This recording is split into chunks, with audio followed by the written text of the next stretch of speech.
দীর্ঘ ১৭ বছর পর নিজ মাতৃভূমিতে ফিরলেন শহীদ রাষ্ট্রপতি জিয়াউর রহমান ও সাবেক ৩ বারের প্রধানমন্ত্রী বেগম খালেদা জিয়ার পুত্র এবং বিএনপির ভারপ্রাপ্ত চেয়ারম্যান তারেক রহমান। ১৮ মাসের কারাবাসের পর ২০০৮ সালের ১১ সেপ্টেম্বর দেশ ছেড়ে লন্ডনে পাড়ি জমিয়েছিলেন তিনি। এতদিন স্ত্রী কন্যা নিয়ে ব্রিটেনেই ছিলেন স্বেচ্ছা নির্বাসনে। ২০০৭ সালের ১১ জানুয়ারি বাংলাদেশে জারি হয় জরুরি অবস্থা। এরপরে বাংলাদেশের শাসন ক্ষমতা যায় সেনা সমর্থিত তত্ত্বাবধায়ক সরকারের হাতে। সেই সময়েই তথাকথিত দুর্নীতির অভিযোগে গ্রেফতার হন তারেক। ১৮ মাস জেলে থাকার পর ২০০৮ সালের ৩রা সেপ্টেম্বর মুক্তি দেয়া হয় তাকে।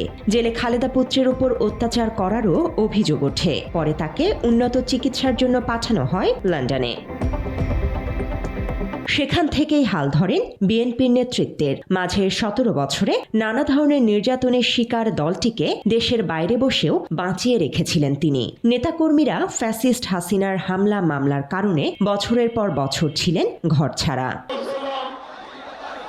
দীর্ঘ অপেক্ষার প্রহর শেষে অবশেষে নিজ দেশে বীরের বেশে ফিরলেন তারেক রহমান। পেলেন নেতাকর্মী সহ দেশের মানুষের ভালোবাসা। এর আগে বৃহস্পতিবার বেলা ১১টা ৩৯ ঢাকা বিমানবন্দরে অবতরণ করে তারেক রহমানকে বহনকারী বিমান।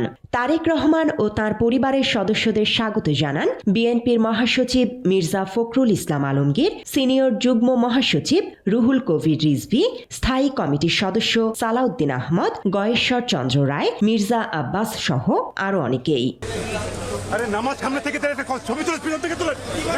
আগামী ১২ ফেব্রুয়ারি বাংলাদেশে ত্রয়োদশ জাতীয় নির্বাচন হওয়ার কথা রয়েছে। তার আগে তারেকের স্বদেশ প্রত্যাবর্তনে উজ্জীবিত খালেদা জিয়ার দল বিএনপি। বিমানবন্দর থেকে তারেক রহমান যান জুলাই এক্সপ্রেসওয়ে তথা ৩০০ ফিট রাস্তায় সংবর্ধনা স্থলে। সেখানে অপেক্ষারত লাখো নেতাকর্মীদের ধন্যবাদ ও কৃতজ্ঞতা জানিয়ে দেশবাসীর উদ্দেশ্যে বক্তব্য দেন তিনি।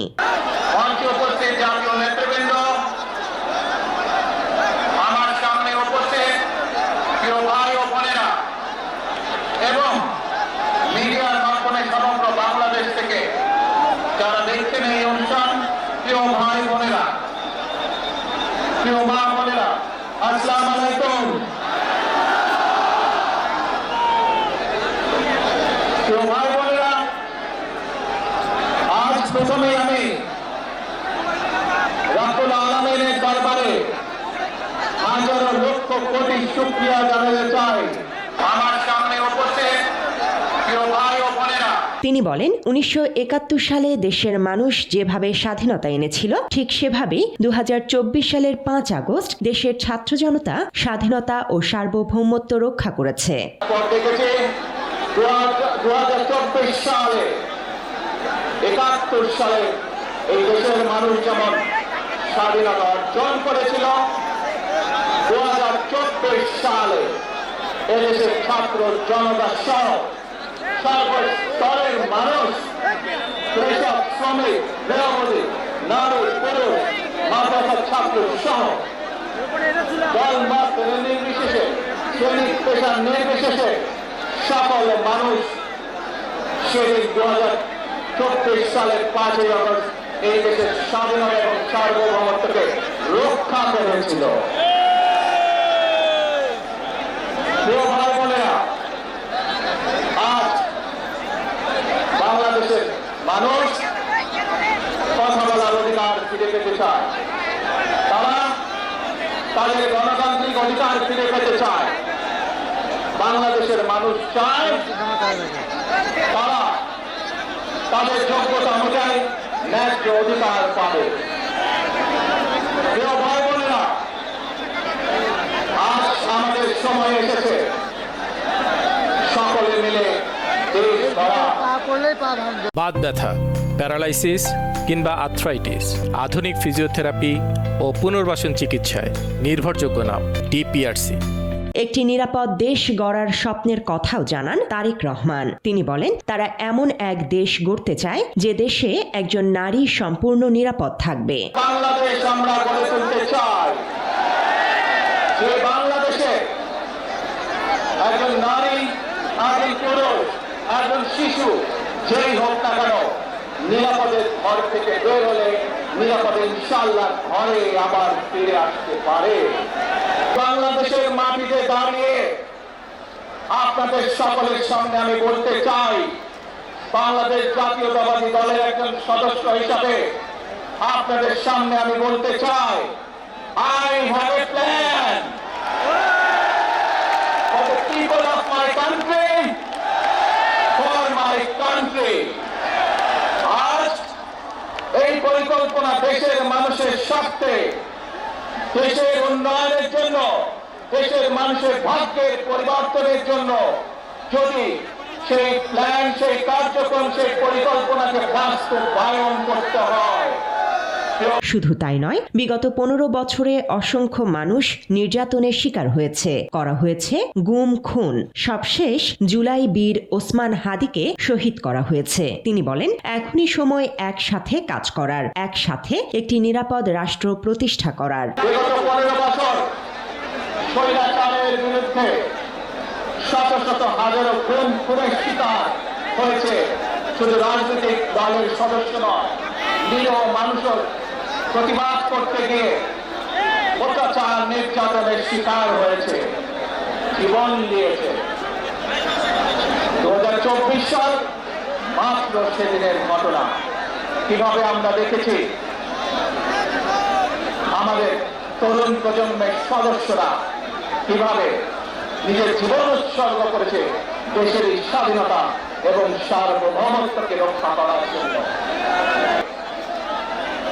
এই বাংলাদেশে 24 আন্দোলনের এক সাহসী প্রজন্মের এক সাহসী সদস্য ওসমান হাদিকে হত্যা করা হয়েছে। ওসমান হাদি শহীদ হয়েছে।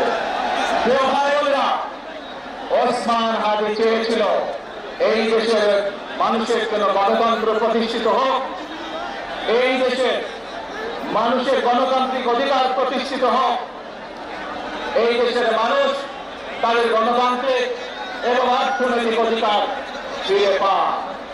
আজ 24 আন্দোলনে যারা শহীদ হয়েছেন, ওসমান হাদি সহ 71 যারা শহীদ হয়েছেন, বিগত স্বৈরাচারের সময় বিভিন্নভাবে খুন গুমের শিকার হয়েছেন, এই মানুষগুলোর রক্তের ঋণ যদি শোধ করতে হয়, আসুন আমরা আমাদের সেই প্রত্যাশিত বাংলাদেশ গড়ে তুলব, যেখানে আমরা সকলে মিলে কাজ করব, যেখানে আমরা সকলে মিলে আমাদের প্রত্যাশিত বাংলাদেশকে গড়ে তুলব। এরপর তিনি সেখান থেকে বের হয়ে বিএনপি চেয়ারপারসন বেগম খালেদা জিয়াকে দেখতে যান এভার কেয়ার হাসপাতালে, তারপর যান ফিরোজায়। এদিকে তারেক রহমানের দেশে ফেরা উপলক্ষে গণসংবর্ধনা অনুষ্ঠানে স্থলে জড়ো হয় লাখ লাখ নেতাকর্মী। বৃহস্পতিবার ভোর থেকেই পায়ে হেঁটে ও খণ্ড খণ্ড মিছিল নিয়ে সংবর্ধনা স্থলে আসেন দলের নেতাকর্মীরা। সংবর্ধনা অনুষ্ঠান ঘিরে চারপাশে নিয়োজিত ছিল নিরাপত্তা বাহিনীর সদস্যরা। রাজধানীর কুড়িলের সড়ক থেকে শুরু করে 300 ফিট গণসংবর্ধনা মঞ্চের পরবর্তী অংশ পর্যন্ত রাস্তার দুই পাশে তারেক রহমানকে স্বাগত জানিয়ে দেশের বিভিন্ন এলাকা থেকে আসা নেতাকর্মীরা দিতে থাকে স্লোগান। নেতাকর্মীদের স্লোগানে উৎসব মুখর হয়ে ওঠে গোটা এলাকা, প্রকাশ করেন নিজেদের উচ্ছ্বাসের কথাও।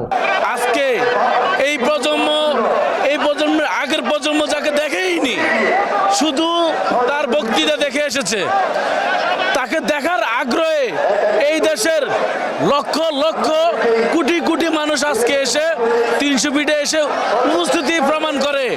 এই দেশকে নিয়ন্ত্রণ করার জন্য, এই দেশকে পরিচালনা করার জন্য বিএনপির ভারপ্রাপ্ত চেয়ারম্যান জনাব তারেক রহমানই যোগ্য ব্যক্তি। নেতা কর্মী আজকে 3-4 দিন আগে এই 300 ফিটে থাকতেছে, হোটেলে থাকতেছে। আমি আজকে 3 দিন ধরে আজকে এই ঢাকা শহরে কালকা ওজো করে থাকছি ভারপ্রাপ্ত চেয়ারম্যান তারেক রহমানের দেখবে লেগা, এবং ওনার আদর্শ রাজনীতি করেছি। আর জিয়া রহমানের আদর্শ রাজনীতি করে, দেশ নীতি খালেদা জিয়া আদর্শ রাজনীতি করে। তারেক রহমানের এই প্রত্যাবর্তন ইতিহাস সৃষ্টি করেছে বলছেন অনেকেই। বিএনপির ভারপ্রাপ্ত চেয়ারম্যানের প্রত্যাবর্তন অনুষ্ঠানে 20 থেকে 25 লাখ মানুষের সমাগম হয়েছিল বলে ধারণা তাদের। News desk, Bangla addition.